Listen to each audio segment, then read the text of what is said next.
Okay, Cold War tensions. The United States is going to get involved in several conflicts. Korea is the first one. Once China becomes communist, we start worrying about things like Korea that was set up where they set up the territory, I believe at the 38th parallel, and the North Koreans invade South Korea.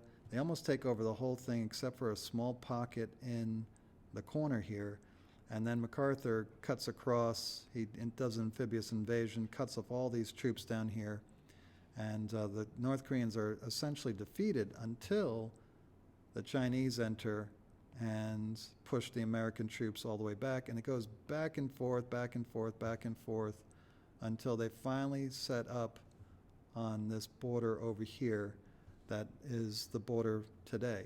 We're technically never made peace with the North Koreans. It's just a stalemate. We just decided to stop fighting, and it's been like that ever since 1953. Now, stalemate is a dispute in which neither side wins. So we got that right here. And then we come to the Berlin Wall. We already talked about the Berlin Wall. It separates East Berlin from West Berlin. East Berlin is the Soviet side, and West Berlin is the Western side, America, Britain, France, so forth. And then we come to the Cuban Missile Crisis. Cuba, which is right over here, right off America's shores, becomes communist. Fidel Castro leads a revolution. The people that got defeated want to invade Cuba, so they try an invasion in the Bay of Pigs in 1961, but it fails. And so the Cuba requests help from the Soviet Union, so they start putting Soviet-built missiles on Cuba. We protest, and it almost came to war.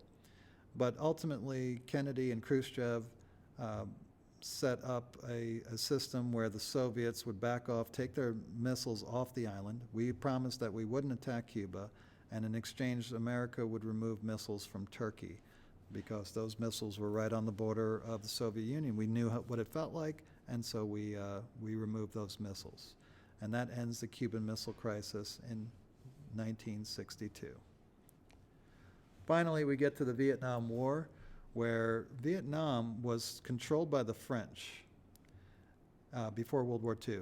Then the Japanese took it over, and the Japanese were defeated, and the French returned, and China helping the Vietnamese threw the French out.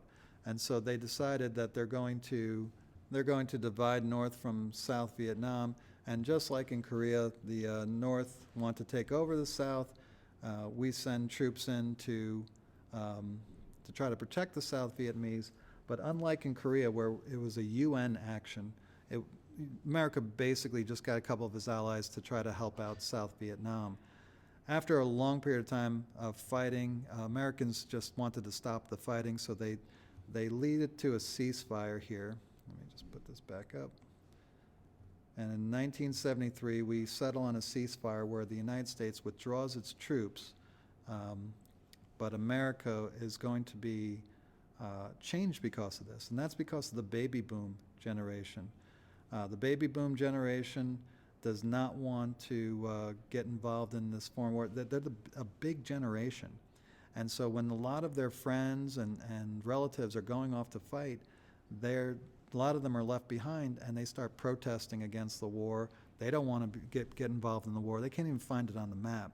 And so this shapes the psyche of the baby boom generation, this war, where they don't want war. They don't want America to go across the world and keep fighting other people's wars.